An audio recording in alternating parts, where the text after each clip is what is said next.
అటువంటి నోటిఫికేషన్స్ ఏంటి? సో, మనం చదివితే 2024లో వేకెన్సీస్ బాగా రాబోతున్నాయా? సో, 2024లో మనం ఉద్యోగం కొడదామని రెడీగానే ఉన్నాం గానీ, ఆ రేంజ్ వేకెన్సీస్ అనేటివి వస్తున్నాయా లేదా గూడా ఈ వీడియోలో చూద్దాం ఫ్రెండ్స్. అయితే మీరు టైం వేస్ట్ చేయకుండా ప్రిపరేషన్ అయితే కొనసాగించండి ఫ్రెండ్స్. సో, ఇప్పుడు ఉన్నటువంటి ఫస్ట్ ఉన్నటువంటి బెస్ట్ నోటిఫికేషన్స్ ఏందో నేను ఒక్కసారి చెప్తా. ఎందుకంటే వీటి గురించి ఒక్కొక్క దాని గురించి ఒక వీడియో చేయాలి కానీ అప్పుడు ఉన్నటువంటి సమయం లేకపోవడం వల్ల చేయలేదు. సో, వీటిని అప్లై చేయడానికి ఇంకా సమయం ఉన్నది. సో, కాబట్టి తప్పకుండా అప్లై చేయండి. సో, అప్లై చేసి సీరియస్గా అయితే ప్రిపేర్ అయితే అవ్వండి ఫ్రెండ్స్. సో, దీంట్లో ఫస్ట్ వచ్చేసి సిఎస్ఐఆర్. సో, సిఎస్ఐఆర్ నోటిఫికేషన్ అంటే council of scientific industrial research అని చెప్పేసి దీంట్లో పడదు ఫ్రెండ్స్. ఇది మనకు ఈ ఉప్పల్ దగ్గర ఉంటుంది సిఎస్ఐఆర్ అని చెప్పేసి. సో, దీంట్లో మనకు 2 రకాల పోస్టులు పడ్డాయి. ఒకటి సెక్షన్ ఆఫీసర్ అని చెప్పేసి అసిస్టెంట్ సెక్షన్ ఆఫీసర్ అని పడ్డాయి. సెక్షన్ ఆఫీసర్లో 76 పోస్టులు ఉన్నాయి. అసిస్టెంట్ సెక్షన్ ఆఫీసర్లో 368 పోస్టులు అయితే ఉన్నాయి ఫ్రెండ్స్. దీంట్లో అప్లై చేయడానికి లాస్ట్ డేట్ వచ్చి 12/1/2024 అనేది లాస్ట్ డేట్. అంటే మనకు ఇవాళ 5వ తారీఖు, ఇంకా 7 రోజుల సమయం మాత్రమే ఉన్నది. తప్పకుండా అప్లై చేయండి, ఓకేనా. సో, అదేవిధంగా దీంట్లో మనకు ఒక మంచి విషయం ఏంటిదంటే దీంట్లో లాస్ట్ అంటే అప్లై చేయడానికి ఏజ్ 33 ఇయర్స్ ఉన్నది ఫ్రెండ్స్. మనం ఊకే 30 సంవత్సరాలే ఉంది 30 సంవత్సరాలే ఉంది అనుకుంటాం కదా. సో, దీంట్లో మనకు 33 ఇయర్స్ ఏజ్ వరకు ఉన్న వాళ్ళు కూడా అప్లై చేసుకోవచ్చు. సో, మిగతా వాళ్ళకు ఎస్సీ ఎస్టీ అండ్ ఓబీసీ వాళ్ళకైతే ఏజ్ రిలాక్సేషన్ ఉండనే ఉంటుంది పైన. సో, అదెంతనో మీకు ఆల్రెడీ తెలిసిన విషయమే. సో, అప్లై చేయండి, సీరియస్గా ప్రిపేర్ కాండి. సో, ఇది సెక్షన్ ఆఫీసర్ అంటే group B job, gazetted post, మంచి జీతం, ఓకేనా. సో, ఖచ్చితంగా అప్లై చేయండి. మంచి జాబ్ కొట్టాలనుకున్న వాళ్ళు సీరియస్గా ప్రిపేర్ కాండి ఫ్రెండ్స్. నెక్స్ట్ తర్వాత ఇంకొక వేకెన్సీ ఉన్నది, జిఐసిఎల్ అని చెప్పేసి ఒక వేకెన్సీ ఉన్నది ఫ్రెండ్స్. అంటే general insurance corporation of India అని చెప్పేసి దీంట్లో వేకెన్సీస్ ఉన్నాయి. సో, దీంట్లో పీజీ లేదా ఎంబీఏ చేసిన వాళ్ళకు ఉన్నదనమాట. అంటే పీజీ చేసిన వాళ్ళు చాలామంది కూడా ఉన్నారు కాబట్టి పీజీ ఎంబీఏ చేసిన వాళ్ళకు వేకెన్సీస్ ఉన్నాయి. సో, 12/1 దీని కూడా 12/1/2024 లాస్ట్ డేటు కాబట్టి అప్లై చేయండి, సీరియస్గా ప్రిపేర్ అయితే అవ్వండి ఫ్రెండ్స్. తర్వాత ఇంకా చాలా వేకెన్సీస్ ఉన్నటువంటి జాబ్ ఏంటంటే ఎన్ఐసిఎల్ అనేటటువంటి జాబ్ ఫ్రెండ్స్. సో, ఎన్ఐసిఎల్ అంటే national insurance company limited. National insurance company లిమిటెడ్లో ఇది ప్రభుత్వ రంగ ఇన్సూరెన్స్ కంపెనీ. దీంట్లో మనకు మొత్తంగా వచ్చేసినట్టయితే 274 పోస్టుల వేకెన్సీస్ అయితే ఉన్నాయి ఫ్రెండ్స్. దీంట్లో మనకు వేకెన్సీస్ ఉన్నాయి, ఏవో పోస్టులు ఉన్నాయి, అడ్మినిస్ట్రేటివ్ ఆఫీసర్ పోస్టులు అయితే వేకెన్సీస్ ఉన్నాయి. సో, దీనికి లాస్ట్ డేట్ వచ్చేసి 22/1/2024 అయితే లాస్ట్ డేట్ అయితే ఉన్నది ఫ్రెండ్స్. సో, దీనికి ఏజ్ లిమిట్ వచ్చేసి 21 నుంచి 30 ఇయర్స్ మధ్యలో ఉన్న వాళ్ళు అప్లై చేయొచ్చు. సో, ఇక్కడ కూడా మనకు గ్రాడ్యుయేషనే, ఓకేనా. సో, ఇందులో కొన్ని స్పెషలిస్ట్ పోస్టులు ఉన్నాయి ఫ్రెండ్స్. ఇందులో స్పెషలిస్ట్ పోస్టులు కొన్ని ఉన్నాయి. ఎన్ని ఉన్నాయి అవి 142 ఉన్నాయి. అదేవిధంగా జనరల్ పోస్టులు చూసుకున్నట్టయితే 132 పోస్టులు అయితే ఉన్నాయి. అప్లై చేయండి, సిలబస్ చూడండి, సీరియస్గా ప్రిపేర్ అయితే కొనసాగించండి ఫ్రెండ్స్. సో, అదేవిధంగా మరి స్టాఫ్ సెలక్షన్ కమిషన్. సో, మనకు 2024లో స్టాఫ్ సెలక్షన్ కమిషన్కి సంబంధించిన మనం బాగా ఎదురు చూసేటటువంటి సిహెచ్ఎస్ఎల్, అదేవిధంగా సిజిఎల్. సిహెచ్ఎస్ఎల్ యొక్క నోటిఫికేషన్ అయితే మనకు ఏప్రిల్లో ఉండేటటువంటి ఆస్కారం అయితే ఉన్నది ఫ్రెండ్స్. సో, దీని ఎగ్జామ్ మనకు జూన్ జూలైలో సిహెచ్ఎస్ఎల్ యొక్క ఉండేది. అంటే కొంతమందికి చాలామందికి సిహెచ్ఎస్ఎల్ క్రాక్ చేయాలని ఉంటుంది. సో, ఏప్రిల్లో నోటిఫికేషన్ ఉన్నది, జూన్ జూలైలో ఎగ్జామ్ ఉంటుంది. ఏం ఆలస్యం చేయొద్దు, పుస్తకాలు తీసి చదవడం ప్రారంభించండి.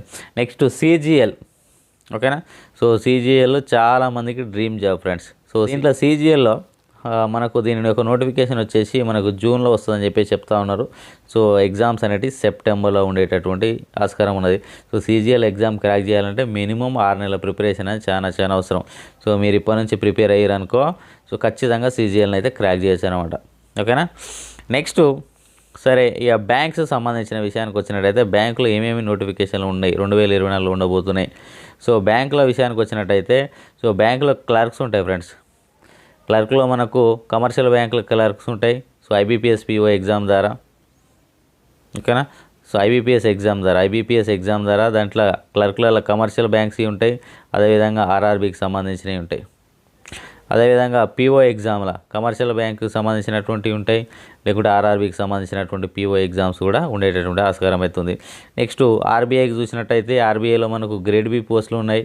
సో మంచిగా స్థానాలలో అంటే ఇప్పుడు సివిల్ సర్వీసెస్ తర్వాత ఉన్నటువంటి మంచి పోస్ట్ ఏంటంటే ఆర్బీఐ గ్రేడ్ బి. ఓకేనా. సో దాని తర్వాత సో ఆర్బీఐలో అసిస్టెంట్ వచ్చినా బెటరే ఫ్రెండ్స్. ఓకేనా.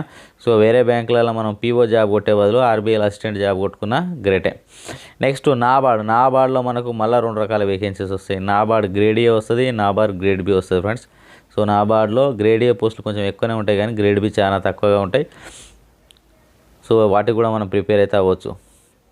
తర్వాత ప్రతి ఇయర్ సెబీ అనేది నోటిఫికేషన్స్ రిలీజ్ చేస్తూ ఉన్నది ఫ్రెండ్స్. సో సెబీకి సంబంధించినటువంటి మంచి నోటిఫికేషన్ కూడా మనకు వచ్చేటటువంటి ఆస్కారం ఉన్నది. ఈ ఆర్బీఐ కానీ సెబీ కానీ క్రాక్ చేస్తే మనకు జీవితం అనేది చాలా మంచిగా ఉండబోతుంది ఫ్రెండ్స్. నెక్స్ట్ ఎస్బీఐకి సంబంధించి మనకు క్లర్క్ జాబ్స్ పడబోతున్నాయి. అదేవిధంగా పీఓ జాబ్స్ అయితే ఉన్నాయి అన్నమాట. ఎస్బీఐకి ప్రతి ఇయర్ పడుతూనే ఉంటాయి. నెక్స్ట్ ఇక ప్రైవేట్ బ్యాంకుకి సంబంధించి ప్రతి ప్రైవేట్ బ్యాంకుకి సంబంధించినటువంటి వేకెన్సీస్ కొన్ని అయితే ఐబీఏలో ఉన్నటువంటి ఇండియన్ బ్యాంక్స్ అసోసియేషన్లో ఉన్నటువంటి వాటి అయితే నోటిఫికేషన్లు పడుతూ ఉంటాయి. సో ప్రైవేట్ బ్యాంక్ అన్నిటికీ వాటి యొక్క వెబ్సైట్లో పోయి కెరీర్ దాంట్లోకి పోయి అంటే ఐసిఐసి కెరీరు, హెచ్డిఎఫ్సి కెరీర్ దాంట్లోకి పోయి చూస్తే సో దాంట్లో ఆ బ్యాంకులో ఏమేమి నోటిఫికేషన్లు పడ్డాయి సో వాటికైతే మనం అయితే అప్లై అయితే చేసుకోవచ్చు. ప్రైవేట్ బ్యాంకులలో చేయాలనుకున్న వాళ్ళు మీరు రెగ్యులర్గా వాటిని వెబ్సైట్లను నోట్ చేసి పెట్టుకొని అట్లీస్ట్ ఒక 15 రోజులకు ఒకసారి విజిట్ చేస్తూనే ఉండండి రెగ్యులర్గా. ఓకేనా. సో ఇవి మనకు ఉన్నటువంటి వేకెన్సీస్, రాబోయేటటువంటి వేకెన్సీస్. అదేవిధంగా తెలంగాణలో చూసినట్టయితే సో తెలంగాణలో ఇప్పుడు టీఎస్పీఎస్సీ బోర్డు మొత్తం ఫిలప్ అయిన తర్వాతనే మనకు నోటిఫికేషన్స్ అంటున్నాడు కాబట్టి కొంచెం టైం పట్టేటటువంటి ఆస్కారం అయితే ఉన్నది. సో అయినప్పటికీ సో మీరు టీఎస్పీఎస్సీ నమ్ముకున్న వాళ్ళు సో మీ ప్రిపరేషన్ అయితే కొనసాగించండి. నెక్స్ట్ తర్వాత మన ఏపీపీఎస్సీ. సో దీంట్లో చూసుకున్నట్టయితే ఆల్రెడీ మనకు ఏపీపీఎస్సీలో గ్రూప్ 1 పోస్టులు పడ్డాయి ఫ్రెండ్స్. ఓకేనా. సో గ్రూప్ 1 81 పడ్డాయి. అదేవిధంగా గ్రూప్ 2 విషయానికి వచ్చినట్టయితే 899 పోస్టులు పడ్డాయి. 899 గ్రూప్ 2 అంటే చాలా ఎక్కువ పోస్టులు అనుకుంటున్నాను నేనైతే. చాలా ఎక్కువ పోస్టులు పడ్డాయి 899. చాలా సీరియస్గా చదవండి. సో గ్రూప్ 2 వచ్చిందంటే కొన్ని సంవత్సరాల తర్వాత మళ్ళీ మీరు గ్రూప్ 1 ఆఫీసర్ అయ్యేటటువంటి ఆస్కారం ఉంటుంది కాబట్టి చాలా చదవండి. అదేవిధంగా లెక్చరర్ పోస్టులు, వివిధ రకాలైనటువంటి పోస్టులు అయితే మనకు ఏపీపీఎస్సీలో పడుతూనే ఉన్నాయి. సో మీరు ఏపీపీఎస్సీకి ప్రిపేర్ కావాలనుకున్న వాళ్ళు సో ముఖ్యంగా మేము ఇంగ్లీష్ చదవలేము, మా వాళ్ళు ఇంగ్లీష్ కాదు అనుకున్న వాళ్ళు, లేదు నేను వేరే ప్లేస్లకు ఎట్టి పరిస్థితులలో పోయి పని చేయలేను, సో నాకు మన సొంత రాష్ట్రం ఇంపార్టెంట్ అనుకొని ఉన్నవాళ్ళు, లేకుంటే ఆ ప్రాంతాన్ని వీడి బయటికి పోలేని వాళ్ళు, అన్నిటికంటే పెద్ద notification civil services exam. So ఈ నోటిఫికేషన్ అనేది మనకు ఫిబ్రవరిలో ఉండేటటువంటి ఆస్కారం ఉన్నది. ఎగ్జామ్ అనేది మేలో ఉంటుంది. ఈ ఫిక్స్డ్ డేట్స్. ఓకేనా. చదవండి, మంచి జాబ్ని అయితే ఖచ్చితంగా క్రాక్ చేస్తారు. సో ఎక్కడ నిర్లక్ష్యాన్ని ప్రదర్శించవద్దు. సో ప్రతిరోజు సీరియస్గా తీసుకొని చదవండి. సో ఒకవేళ మనం సమయం అనేది అట్లీస్ట్ ఈ 3 గంటలు కూర్చొని చదువుదాం అనుకుంటే 3 గంటలు చదువు మీదనే ఫోకస్ పెట్టండి. ఉన్నటువంటి ఫోన్కు దూరంగా ఉండండి, డిస్ట్రాక్షన్స్కి దూరంగా ఉండండి. రోజు మీరు చదివిన దాన్ని అంటే సో అట్లీస్ట్ మీరు ఒక 1 అవర్ చదివితే దాన్ని అట్లీస్ట్ ఒక 5 మినిట్స్ అన్నా రివైజ్ చేసుకునే ప్రయత్నం చేయండి. రోజుకు ఫర్ ఎగ్జాంపుల్ రోజుకి ఇలా మీరు 7 గంటలు చదివారు అనుకో, అట్లీస్ట్ లాస్ట్లో ఒక 1 అవర్ అన్నా ఏం చదివారు ఒక్కసారి ఇట్లా రఫ్గా చూసుకునేటటువంటి ప్రయత్నం అయితే చేయండి. రెగ్యులర్గా డైరీ రాయండి. అదేవిధంగా నైట్ పండుకునే ముంగట ఒక్కసారి ఆలోచించుకోండి, ఈరోజు ఎట్లా ప్రిపేర్ అయ్యారు, ఏం మిస్టేక్ చేసారు, సరైన విధంగా ప్రిపరేషన్ కొనసాగుతుందా లేదా, ఇవన్నీ ఆలోచించండి. ఇక పక్కడబందిగా ప్లానింగ్ తోటి ముందుకెళ్ళండి. సక్సెస్ అనేది మీ వంతు అయితే ఖచ్చితంగా అవుతుంది. Okay friends, thank you. ఈ వీడియో నచ్చిందని నేను అనుకుంటున్నా. వీడియో నచ్చితే లైక్ చేయండి, మీ ఫ్రెండ్స్ కూడా షేర్ చేయండి.